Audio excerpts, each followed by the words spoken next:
Would you pass the behavior test you have set for your child? It's a disturbing question, isn't it?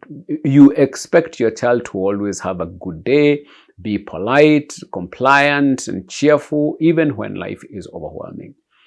But when was the last time you upheld those standards yourself? When did you go an entire week without a moment of frustration, a poor attitude, or a desire to disengage?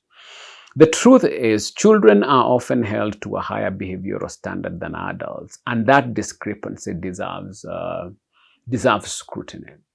Think about it. As adults, we regularly have bad days. We wake up irritable, snap at a colleague, or withdraw from family because we are overwhelmed. Society accepts this as human nature.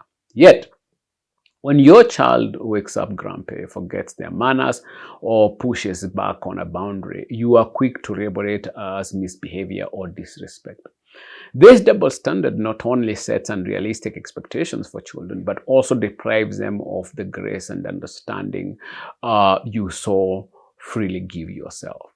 Developmental research makes it clear children's brains are still under construction. They lack the fully developed prefrontal cortex that helps regulate emotions and impulses. In other words, their bad moods aren't a character flaw, they are a developmental reality. Expecting a child to remain perfectly composed under stress is not just unreasonable, it's unjust. Let's take this further. How do you respond when you are having a bad day? You might zone out on your phone, vent to a friend, or indulge in comfort food. These are your coping mechanisms. Yet, when your child retreats, complains about their siblings, or sulks, you see it as unacceptable behavior. Why? Because truth be told, it inconveniences you. That's the uncomfortable truth. Do you agree that some standards parents set for their children often prioritize their own comfort over the children's emotional needs? Let us know in the comments section below. Now, this isn't an excuse to let children behave any way they please. Boundaries are essential, and teaching respectful behavior is part of your role as a parent. But discipline is not synonymous with perfection. Like you, children must be allowed to feel their emotions, good, the bad, and messy, without the fear of being punished for them. Your job isn't to demand compliance. You wouldn't even fulfill that yourself. You are to guide them in managing their emotions in ways that are healthy and constructive. The same thing you believe you deserve. So, what can you do differently? Start by reflecting on your own behavior. The next time you're irritated or overwhelmed, ask yourself, is the child reacting any different from how I would react in the same situation? This simple question can recalibrate your expectations. It's not about excusing your bad days or theirs, but about creating a shared community where everyone in the family is allowed to feel without fear of judgment.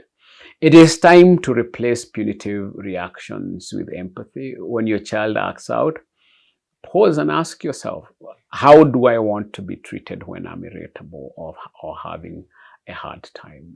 More often than not, what you call bad attitude is a normal human expression of unmet needs, fatigue, stress, or feeling misunderstood. Beware of the log in your own eye before correcting the speck in your child. Holding your child to a behavioral standard you wouldn't meet yourself isn't just hypocritical, it's damaging. It sends the message that their humanity is less valid than yours, that their struggles are inconvenient rather than real. And that's a lesson they will carry far longer than the memory of a reprimand. The next time you feel the urge to scold your child for being grumpy or overwhelmed, pause, look in the mirror of your own bad day. Would you pass the test you have set for them? Or would you falter, as all humans do? The measure of a parent isn't how perfectly their child behaves, it's how gracefully they guide them through imperfection. After all, you are not raising robots, you are raising humans. And humanity, by its very nature, is messy, flawed, and deeply deserving of understanding. Let us know in the comments below how you deal with your bad day and how you deal with your child's bad day. And keep it here for the next lesson.